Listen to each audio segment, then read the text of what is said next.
we got an Arthritis Foundation grant to fund our postdoc in the lab a bunch of years ago. And she went on to do even more research in foot and ankle, and it's now down at NYU. So I owe you. So I'm very thankful that you invited me to join this esteemed faculty. I'm going to talk to you about great toe degenerative joint disease and approaches to treatment. Just to give you a little bit of the dessert before the meal, as I say, or the outline, I hope I'll be able to share with you what the problem with great toe arthritis is. And I tried to put, since we have a really broad audience, might be researchers, might be esteemed clinicians in foot and ankle, outside of foot and ankle, I tried to put little information things in here, as well as patients perhaps. So the great toe is the big toe, just to let you know.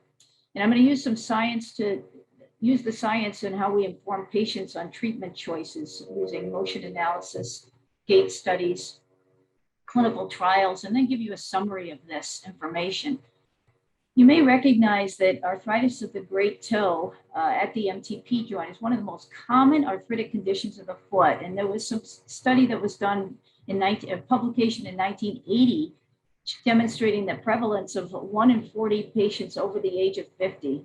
We could see 2.2 million patients yearly for this particular condition. Women are more commonly affected, and it's bilateral in 80% of patients. We really look at great toe arthritis, or what it's commonly called as hallux rigidus, by localizing where the pain is. Is the pain on the dorsal aspect of the foot? And this might be due to the osteophytes that are formed around the arthritic bone, causing impingements when we go to push off our toe. Is it on the bottom of the foot or plantar? Because there's two sesamoids that run in that area, and they also are covered in cartilage, and they articulate with the great toe. So you can get arthritic areas of the great toe on the bottom. Or do you have arthritis throughout the first MTP joint, the metatarsal head and base of the proximal phalanx? And how we analyze that is we kind of grind the toe like you might do in the hand to look at the basal joint of the hand. And lastly, patients can present with sort of neuritic pain. There is a nerve that runs over the top of the foot, the dorsal aspect, that can be impinged by these dorsal osteophytes. So patients can present with pain in those different areas. They'll also say, I don't have much motion in my great toe, which is because of the osteophytes and loss of joint space and scarring that occurs. They could say, I feel like I hurt on the outer border of my foot. And the reason for that is the lateral loading that occurs. When the great toe doesn't move properly, then we shift our weight, or if we're having pain, we shift our weight to areas that aren't as painful. So sometimes they complain of pain on the outer border of their foot, and it's really great toe pain. Patients will change their activities, decrease activities if they start to irritate that toe because it hurts to push off. And we've documented that in a number of studies looking at outcomes around great toe arthritis and what the baseline functional limitations are. And lastly, there's shoe wear limitations. With these osteophytes, it can actually pinch the dorsal surface of the shoe. If there's not a soft upper of the shoe, but a more rigid upper, it can give pain. Here's just a grading system that is, I wouldn't say is not etched in stone for sure, but the great thing about this grading system is you can see grade 0 to 4. Grade 0 means mild arthritic symptoms, mild loss of motion, and the radiographic findings are minimal, either normal joint space or really minimal changes in the joint space.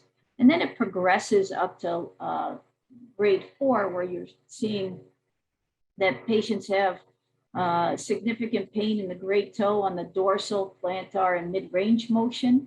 Their loss of motion is significant, and they have radiographic joint space narrowing and osteophyte formation.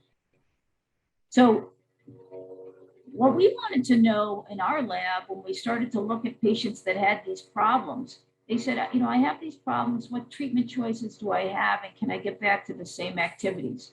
Well, sometimes you have to know what kind of activities, what motion is required of the great toe in order to get back to those activities. And so here's a little bit of touch of the science. We looked at 3D kinematics, looking at sensors placed on the toe and other aspects of the foot to look at the motion requirements of the great toe.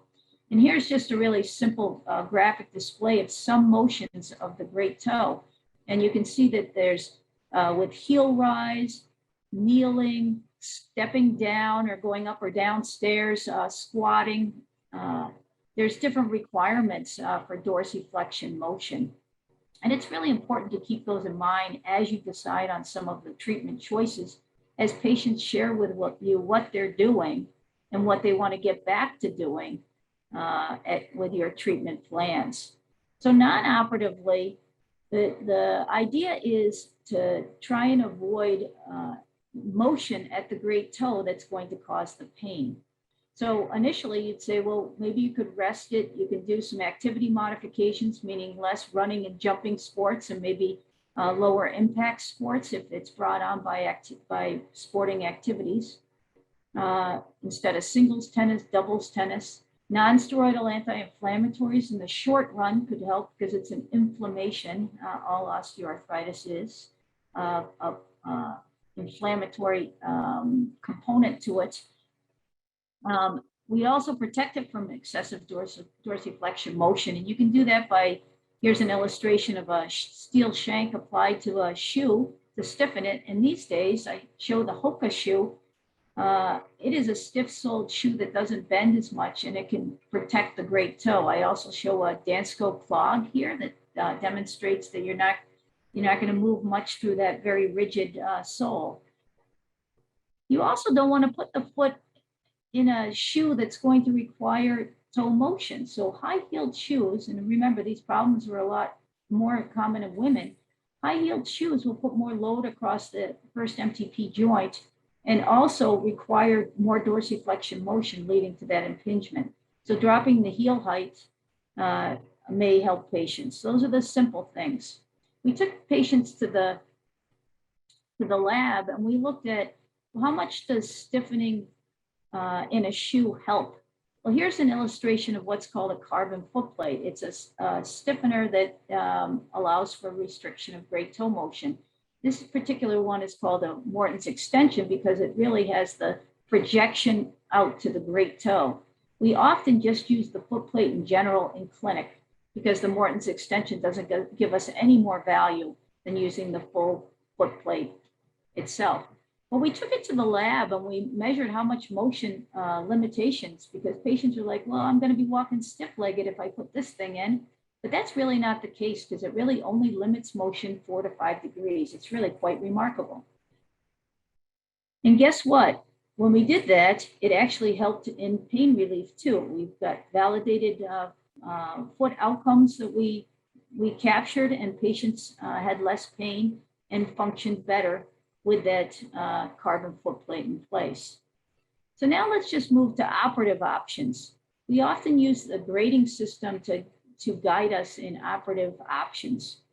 And so down at the 1 grade where you have milder arthritis, where the impingement pain on the dorsal surface may be the isolated problem that patients talk about. And really just removing those dorsal osteophytes may help, and that's called a cheilectomy. And then as you walk through this, you realize there's more joint space loss and more potentially central cartilage loss and grind pain, or even plantar pain. So as you go to 2, 3, and 4, depending on where the patient's symptoms are, whether they're dorsal and central or dorsal, central, and plantar, there's different choices. And they include joint replacements, joint fusions, and arthroplasties or interposition grafts, if you will. So here's just an example of a dorsal cheilectomy, and it's the simplest of operations that we do, and it's a relatively quick recovery as well. What we do is we make an incision over the great toe down to the joint, the capsule, open the capsule, expose the the metatarsal head and base of the proximal phalanx. The metatarsal head is demonstrated here. And I have a little metal probe on how far down the loss of cartilage was. And what we do is we resect the bone away around the dorsal 1/3 to 1/4 of the head and the corresponding osteophytes. And you can see on this left-hand X-ray, the large dorsal osteophytes that are present in this area. You take them away from that metatarsal head and off the proximal phalanx base. Here's what it looks like if you shave the bone on that particular patient. It looks like a lot of bone is gone. That might be a problem. Maybe the toe is going to be sloppy and unstable, but we haven't found that to be the case. And I'll show that in just a second. But these outcomes from other authors in multiple publications, and these are a couple of Mike Coughlin's publications demonstrating 92% good to excellent results with an isolated cheilectomy. And what he cautioned was if there's more significant arthritis than 50% of the head, you may want to consider doing something like a joint fusion. We took our patients to the MR scanner and we loaded them into a jig and looked at them pre and post dorsal cheilectomy, noting how much of the head we resected, if there was any changes in the joint surface, any dorsal displacement, a lot of the kinetics about the toe. And we recognized that on average, patients only got about 11 degrees of dorsiflexion motion improvement, but clinically they did improve up to 80% of time, which that was using a validated outcome scale with rigorous follow-up. So there's other types of preserving procedures, and this is just an example of an interposition arthroplasty where you weave in the capsule or even portion of the tendon into the joint to add it to be a distractor, if you will, so the gliding surface is improved. There's a lot of different materials that can be used instead of the patient's own host tissues as well. And this would be a good choice for a patient that had dorsal pain, grind pain, and sometimes people have even weaved this down over the sesamoids to get sesamoid relief pain. And there's been variable results because the numbers of patients and some of the assessments haven't been as rigorous, but this is also a choice for patients. Here's a great toe implant options, and there are a multitude of these. Now, oftentimes these have been used for patients who have dorsal pain, grind pain, but again, not sesamoid pain because they're not resurfacing the sesamoid with this. You can replace one part of the joint, meaning the proximal phalanx base, the other part of the joint, meaning the metatarsal head, or you can replace both. Oftentimes what we found in the literature that the early results are good, but the late results are not as good. And the reason for that is because the kinematics and kinetics of the great toe is quite challenging. And placement of these oftentimes isn't anatomic, and therefore it allows for loosening and bony wear. It's also a challenge because once removal of these implants, the salvage of those big holes from those implant removals can be problematic.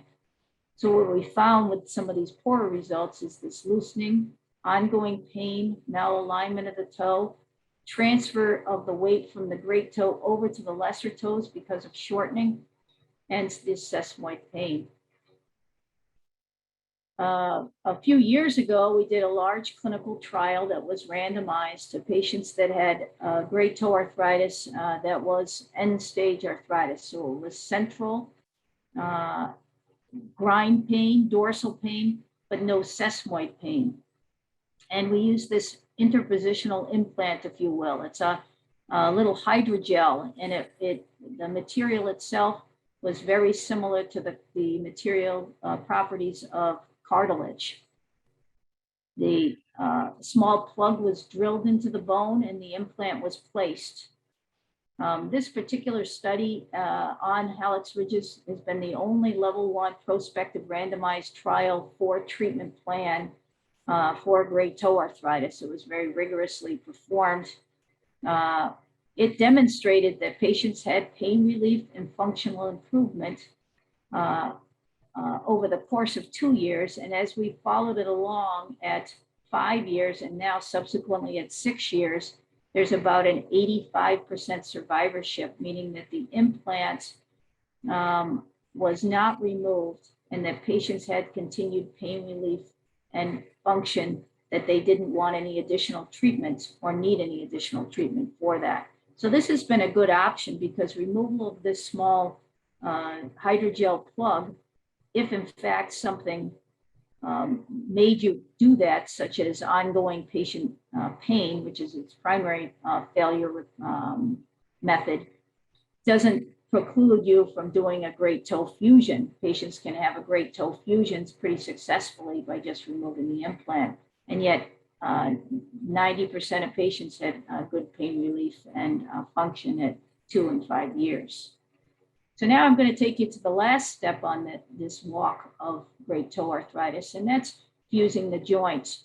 This is a joint sacrificing procedure in that you eliminate toe motion, and you do it for patients who had dorsal pain, grind pain, and plantar pain, sesamoid pain. You can do it a multitude of different ways, and you can reshape the toe with different reamers, or make cuts, or use a rongeur and remove the surfaces. So there's a lot of different ways to do this. You can also fix it in a variety of different ways. I'm just going to illustrate the typical way that I do it in the operating realm, which is shave down the bone spurs, take off the articular surface of the metatarsal head, and then subsequently proximal phalanx. Align the toe appropriately, and I'm just illustrating that with a big flat plate placed against the foot so that the toe could roll off during walking. And then I just show an illustration of the plate on the great toe. It's a very low profile and usually doesn't bother people significantly. The outcomes for great toe arthritis are excellent. Usually people kind of recoil when you say the word fusion, but in actuality, it is a great option because it eliminates great toe pain, because the joint is eliminated by the fusion itself. 85 to 95% good to excellent results. Earlier on, we were challenged with getting good fusions. Now with the hardware options that we have, we really don't have that problem. It does require some level of immobilization for a short period of time to get the wounds to heal, and to decrease some of the stress so that the bones can grow together. An interfragmentary screw with the plates has even increased our options, our fusion rates. This is a paper that was published by Mark Blazebrook and his group, looking at the evidence of the analysis for the efficiency of treatment of hallux rigidus operatively treated. And you can see that with the level of evidence, the grade B for arthrodesis was the #1 treatment choice. And so if you wanted to use the science behind it, and arthrodesis is great for pain relief and for function. And there's been multiple gait studies on that. This was published before the hydrogel implant, and perhaps they need to update that. So in treatment summary, try a Morton's extension carbon footplate, or just a full carbon footplate, or a stiff-soled shoe as your initial non-operative option. If the patient has isolated dorsal pain, a dorsal cheilectomy is a good first step. If they have mid-range pain along with their dorsal pain, perhaps you could do a fusion, or you could use maybe an implant that doesn't burn a bridge, such as a hydrogel. And with dorsal and sesamoid pain and mid-range pain, or sesamoid pain in general, a fusion is a better choice. So thank you very much for inviting me. And if you have any questions, I'm happy to answer them via email, and I'm sure that they've distributed that. So thank you.